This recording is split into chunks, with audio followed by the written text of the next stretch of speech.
This is a story about some great software that fell into the wrong hands. Innovation that could have transformed the way that analytics is done, but the company chose to let it rot. I used this software during my career and I loved it, and I was even recognized as a global thought leader.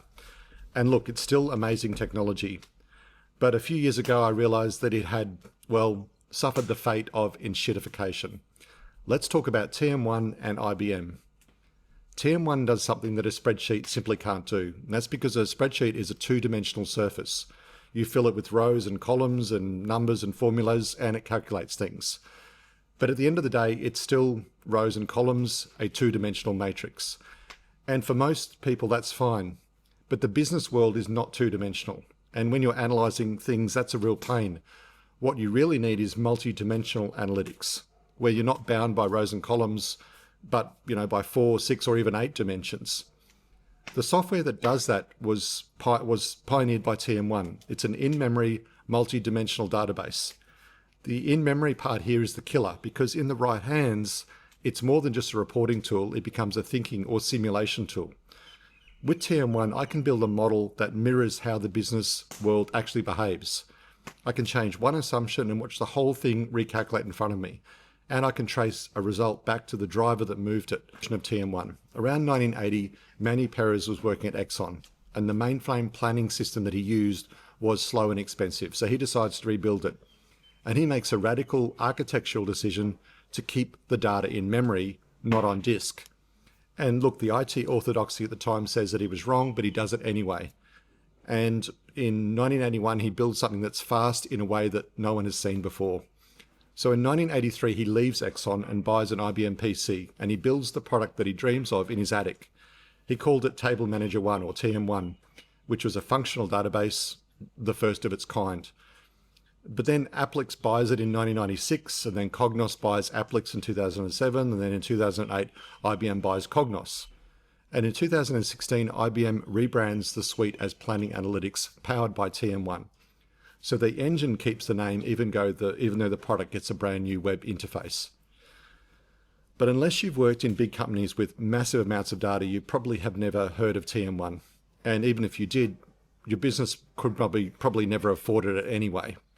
And that's because out of the box, it actually doesn't do too much. It's an engine. So you need to pay consultants to build you a solution around the engine. And those consultants are expensive. They'll cost you a few $1,000s a day. And the project can easily take 6 months to build. And then you need the high-end hardware to run it on. So depending on the size of the model, you might need a couple of hundred gig of RAM. It's not unusual to get a multi-million-dollar project, and that's what mine cost, and it took us 3 years. But once you've got it running, it is amazing. Here's a younger, less grey hair video of me explaining the solution that I built, and how it played a critical role in our company's successful transformation from losing $45 million a year into a $35 million profit. And for that project, IBM recognized me as a global champion in data and AI. But this is the point where the story of love turns into pure frustration. For a start, the scripting language is stuck in the 90s. Anyone who's written in Turbo Integrator or wrestled with rules and feeders knows exactly what I mean. It works, but it feels like it's frozen in time before the internet. But meanwhile, the world has moved on. We now have GPUs that can do staggering amounts of parallel work. We have on-device silicon that would have been science fiction in 1996. That category has a name. It's called, analysts called it Enterprise Performance Management, or EPM.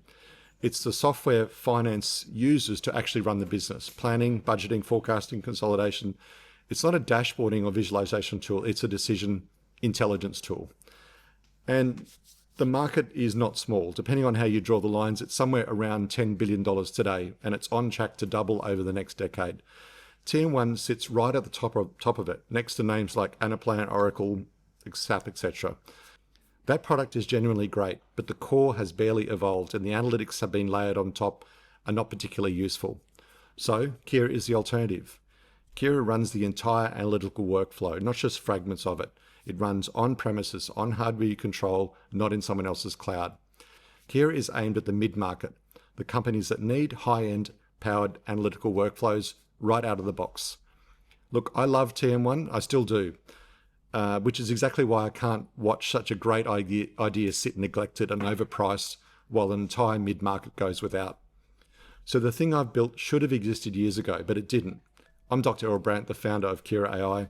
If you enjoy my content, please like and subscribe. Feel free to connect with me on LinkedIn and share your thoughts in the comments. Thanks again for watching. I'll see you in the next one.